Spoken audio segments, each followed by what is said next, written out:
Good morning ஒன்றால் இந்திய துணைக்கண்டம் ஒருங்கிணைந்ததாக இருக்கணும். மொழியாலோ இனத்தாலோ ஜாதியாலோ மொழியாலோ இனத்தாலோ அல்லது போலி தேசியத்தாலோ தனிநாடு பிரிவினை கோரிக்கையாலோ இந்திய துணைக்கண்டம் இந்தியன் கண்டம் ஒருங்கிணைந்த பாகிஸ்தான், ஒருங்கிணைந்த பங்களாதேஷ், ஒருங்கிணைந்த திபெத், ஒருங்கிணைந்த பர்மா, ஒருங்கிணைந்த இலங்கை, ஸ்ரீலங்கா உட்பட இந்தியா ஒரு துணைக்கண்டம்.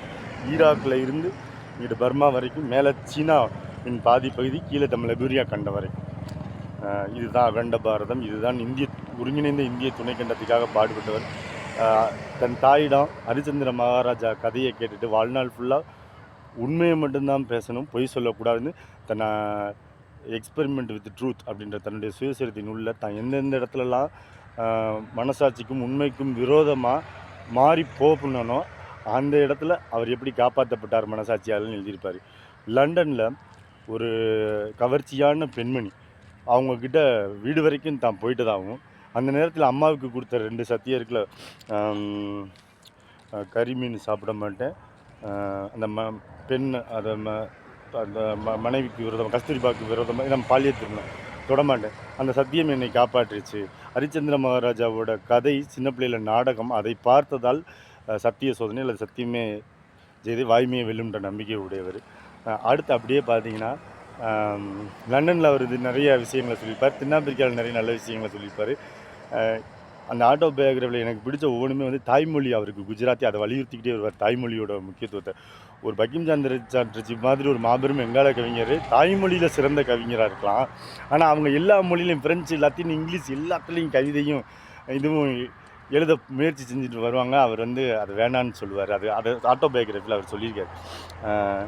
ஆட்டோபயோகிராஃபியில் தான் பாலிய திருமணம் பண்ணி கஸ்தூரிபாவை கூட இன்ஸ்டிகேட்டர்னால, ஆப்போசிட் ஜெண்டர் அஃபினிட்டினால எப்பயுமே 24 மணி நேரம் தன் தகப்பன் தீவிர வைதீகத்தில் கடைசி வரையும் குளிச்சு தூய்மையாகவே இருக்கக்கூடிய தீவிர வைதீக பக்திமான் அப்பா கட்டிலில் 1 பாத்ரூம் 2 பாத்ரூம் போக கிடைக்கிறது வரை தான் கடைசி காலத்தில் பார்த்துக்கிறாரு.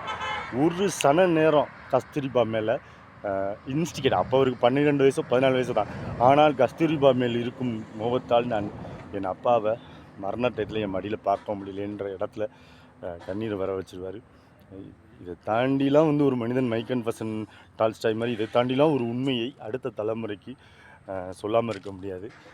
அந்த விதத்தில் காந்தி ஒரு மாபெரும் உன்னதமான ஆட்டோபயோகிராஃபியாக தான் பார்க்குறேன். ஒருங்கிணைந்த இந்திய துணைக்கண்டத்தின் ஒற்றுமை தான் சரியானது. ஜாதிக்கு ஒரு நாடு, மொழிக்கு ஒரு நாடு, இனத்துக்கு ஒரு நாடு, என் மதத்துக்கு, இந்து மதத்துக்கு ஒரு நாடு, முஸ்லீம் மதத்துக்கு ஒரு நாடு, கிறிஸ்தவ மதத்துக்கு ஒரு நாடு, பௌத்தத்துக்கு ஒரு நாடு, இப்படி எல்லோரும் தனிநாடு கேட்குறப்ப 1909 மிண்டமார்லி சீர்திருத்தம், 1919 மாண்டை செம்ஸ்போர்ட்டில் இரட்டையாட்சி முறை வந்துருச்சு. சுதந்திரம் கிடைக்க போகுது. அது ஒருங்கிணைந்த இந்தியாவாக இருக்கணும் ஆசைப்பட்டார். மகாத்மா காந்தியோட சத்திய சோதனைன்ற எக்ஸ்பெரிமெண்ட் வித் ட்ரூத்ன்ற புத்தகத்தின் ஒவ்வொரு வரியுமே, ஒவ்வொரு பக்கமுமே அது ஒரு ஆழ்கடல். அதை நீங்கள் அவங்கவுங்களோட பெர்செப்ஷனை பொறுத்தது, அப்சர்வேஷனை பொறுத்தது, உங்களுக்கும் அதற்குள்ள ஒரு இதை கிடைக்கலாம். மகாத்மா காந்திக்கிட்ட எனக்கு பிடிச்ச விஷயம் என்னென்னா, அவரோட நினைவு நல்லா சொல்ல வேண்டியது, எல்லாத்துலேயும் நிறைகளே பார்ப்பார், எல்லாருக்கிட்டையும் நல்லதே பார்ப்பார். அந்த ஆட்டோபயோகிராஃபியை படித்தா நம்ம மனசாட்சியை படிக்கிற மாதிரி இருக்கும். ஸோ ஜனவரி 30 மகாத்மா காந்தி ஆன்மா சாந்தியுடைய பிரார்த்தனைகள். Feel ease, that's health, go get and rule your own. Thank you.